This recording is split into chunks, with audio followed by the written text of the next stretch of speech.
babala sa mga magulang at mga estudyante. Mga sangkay, may kailangan po kayong malaman.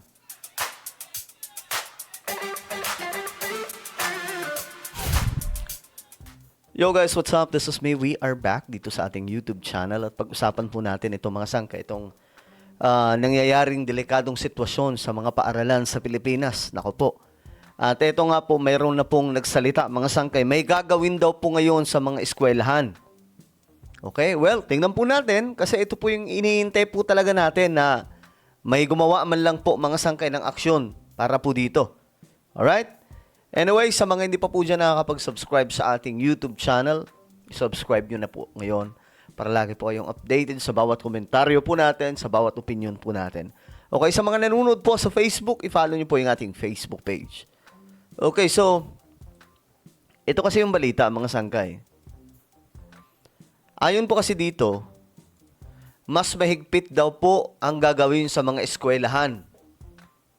Ang ipapatupad na seguridad.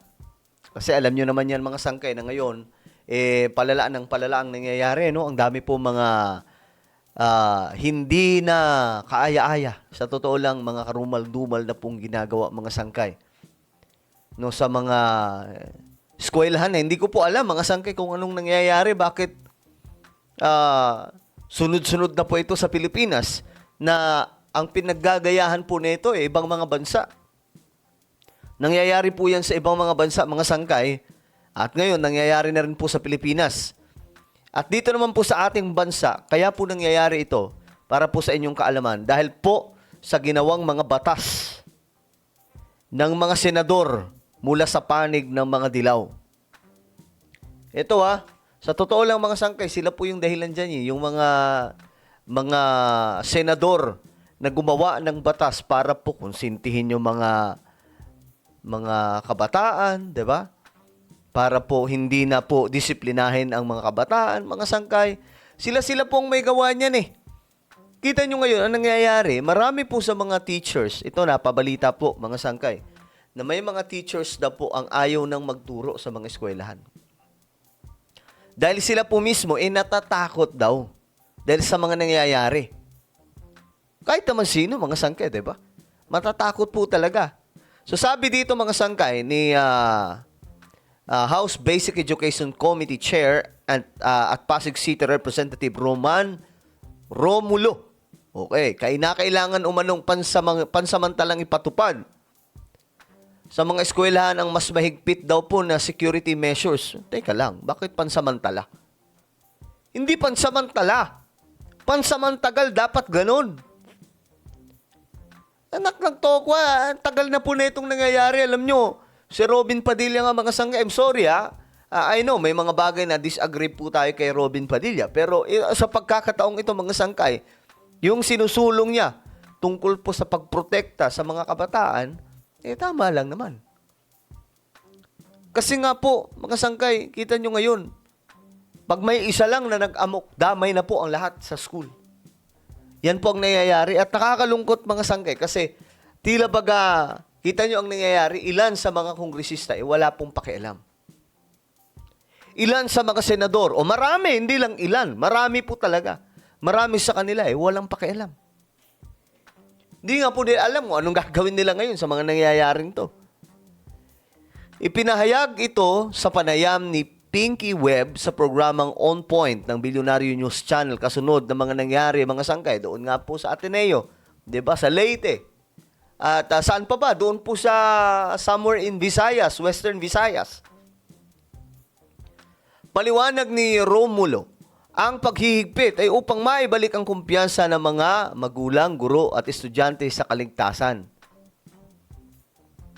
Alam niyo, ang kailangan nila gawin? Tama naman to. Ang kailangan nila gawin dito, gumawa sila ng mga batas na kung saan titino ang mga kabataan. Yun po, gumawa ng batas sa titino ang mga kabataan. Kasi dati, nung panahon namin, mga batang 90s, alam nyo po yan. Panahon natin, kapag nagkakamali po tayo, dinidisiplina po tayo ng mga magulang. Kapag nalaman ng mga magulang na ako ay may kasalanang ginawa sa school at nilagyan ng libro ang kamay, hindi magagalit ang magulang ko sa teacher. Ano mangyayari? Kabado kami niyan. Kasi pag umuwi kami, yari kami pag nalaman yun. Kasi ibig sabihin lang nun, nagpasaway kami sa loob ng klase. Ngayon mga sangkay, kakaiba na. Teacher na ang natatakot, baka magsumbong sa magulang. 'Di ba? Teacher na ang natatakot. Pambihira mga sangkay. Baliktad ng sitwasyon. 'Di ba? Shoutout po sa lahat ng mga batang 90s. Alam po nating lahat 'yan. Kahit po yung mga 80s, 'di ba? 70s, 60s. Alam po natin lahat 'yan kung papaano po tayo dinidisiplina ng mga magulang natin. 'Di ba? At that time. Ngayon wala na eh. Nakikita niyo naman siguro, may picture naman diyan mga sangkay. Kung sino-sino mga pasimuno ng mga ano na 'yan, ng mga kung bakit nagiging ganyan ngayon yung mga kabataan. Sabi po ni Representative o ni Congressman, the way I see it, for now, we need it. Why? Because we have to restore confidence to our parents, teaching, non-teaching students that our schools are safe. Pero alam niyo, mga sangkay, hindi lamang po ganito ang kailangan gawin. Dapat talaga may batas po talaga na maghihigpit, no, at magtuturo sa mga bata sa magandang asal, no? Sa ngayon kasi wala na eh. Wala na pong ganun eh. Dati mga pasaway pa kami niyan Pero no ngayon na-appreciate namin ganun pala. Kaya pala kahit papaano disiplinado kami noon. Kaya pala pinapalo kami. Kaya pala dinidisiplina kami. 'Di ba? Ngayon, wala. Kahit nga mga magulang, pwede nang ireklamo. Nasobrahan mga sangkay. No, nasobrahan po talaga sa luwag. At ito na ang bansa po natin ngayon. Mabihira po talaga. Well, again, mga sangkay, hindi lamang po ito kasi maghihigpit. Ang tanong dito, paano hihigpitan? Dapat nga noon pa po ito ginagawa eh. Sa mga gate pa lang, dapat talagang tinitingnan na ng security kung anong mga bit-bit ng mga to. Dapat ganun. Hindi yung, paano hindi makakalusot? Minsan tropa yung guard. Diba? Di lusot na. Tapos pag may nangyari na sa loob, ayun na. Magsisihan na. Pambihira. So talagang kailangan po ito ngayon. Itong tama din naman to, maghigpit ng security. Pero maliban dyan, gumawa na sila ng batas, paano madidisiplina ang mga bata ngayon?